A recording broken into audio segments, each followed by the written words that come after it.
So like examination, does that just mean, thinking for a second or like feeling the spontaneous thing? Like examination, that sounds like I have to go in there and wander around, root at things. Isn't there a danger in there that I might find something that I ought not to find? Or like what is examination meant to be for this conscience thing? If conscience is just our natural judgment of our moral principles in relation to our actions, then shouldn't that just be obvious? Why? I think we do it over the course of our lives more or less consciously and deliberately. And the point of an examination of conscience is to do so more consciously and deliberately. So like we said, you have to form your conscience, and your conscience is formed by these various inputs like the revelation of God, the grace of God, the various virtues, gifts of the Holy Spirit, beatitudes, fruits of the Spirit that he bestows for our moral amelioration. And we need to be, one, knowledgeable of those things, and then two, conformed or assimilated to those realities progressively over the course of our life. So when we examine our conscience, we're judging what is at present against the backdrop of these various inputs, these various sources of ongoing perfection or growth in the life of faith. And we do so by entering consciously into this dynamic of shame and guilt and whatever else, because shame and guilt can be an indication as to what's going on in your interior life. But often enough, it's very vehement, right? And it's also very confusing, even bewildering, unless you begin to sort it out. Yeah. Because if you lead with emotions or if you lead with feelings, oftentimes all you're going to register is conflict, frustration, whatever else. And you won't necessarily know whether that's a good indication or a bad indication, because it can become progressively better as an indication if you form your conscience, right? If you form your thoughts, if you form your desires, and if you seek to direct them further up and further into the divine plan.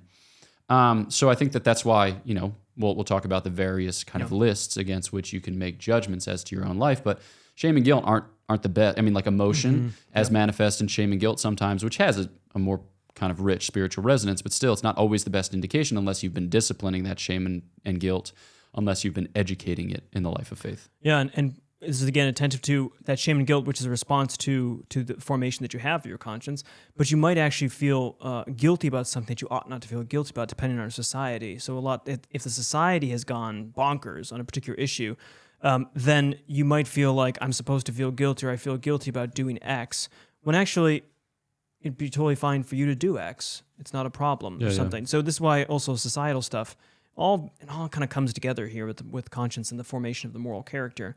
But what I also like about the examination of conscience is the emphasis on knowledge, and a particular kind of knowledge, not just knowledge of the moral law, like an abstract knowledge, but a knowledge of the self, right? That the conscience and consciousness, so conscience and consciousness, are related to the knowledge of the self, so we're conscious of ourselves, and our conscience is the knowledge of that in relation to the moral law.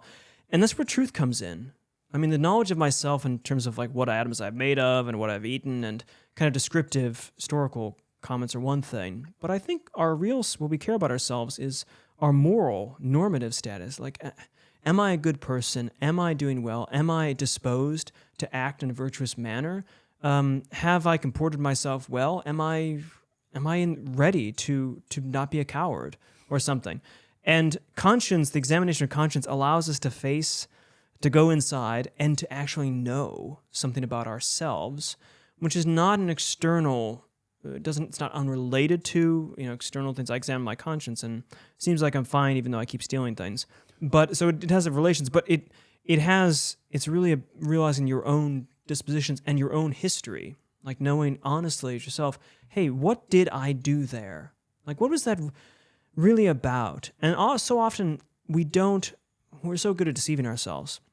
And we often aren't willing to acknowledge what actually happened and what our action actually was in a particular situation until we have more time. Like we blind ourselves or we hide ourselves from ourselves sometimes because we can't handle it. And the saint is one who is not afraid of the self because he or she knows the love of God, even and in spite and despite all these of any of their sinfulness. Whereas for those of us who are unterwegs, we're not quite saints yet, I think we want to hide, we want to fig leaf things. And examination of conscience is a way of reminding us that it won't do, but it gives us a safe space to enter in and say, what were my, not just like what externally happened, but what really happened there.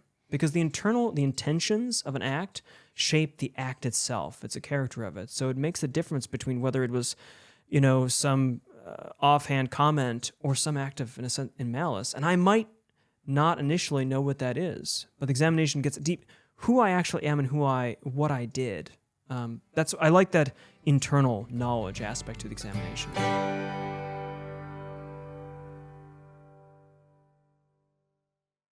Father Jacob Bertrand. Father Gregory. A Dominican, a Franciscan, and a Jesuit walk into a bar. One of them asks the audience to subscribe. That's not a joke. Any ways you can improve upon it? Just don't tell jokes. Right. This is not a joke. Please subscribe. Cheers.